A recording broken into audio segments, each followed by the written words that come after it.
And David, you talk about the changes. When I started, a tremendous amount of reading and research, but there were basic rules. And, you know, rules were when you're retired, 100 minus your age. If you were 65, you'd put 65% in CDs or good bonds, 35% in the market to keep up with inflation. Basic rule. If you had an IRA, you could take 4% out every year. You'd always earn 6% because you could get a 6% CD.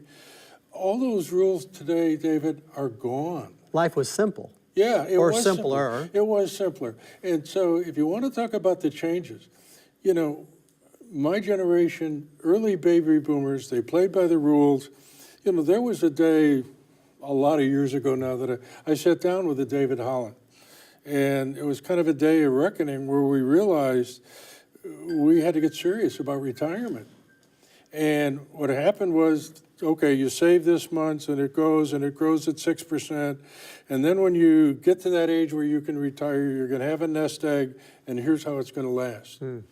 Well, I made it up to 65, and I did just like the rules said. And everything worked well until the first bank bailout bill in 2008, where I saw all my 6% CDs now were worth 2%.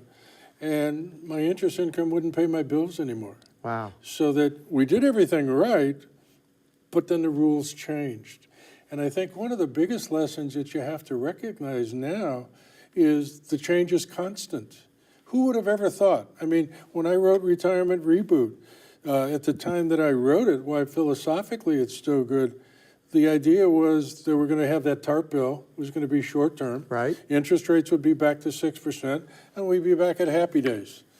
Nobody knew there were going to be another bailout and another bailout and another bailout on top of it.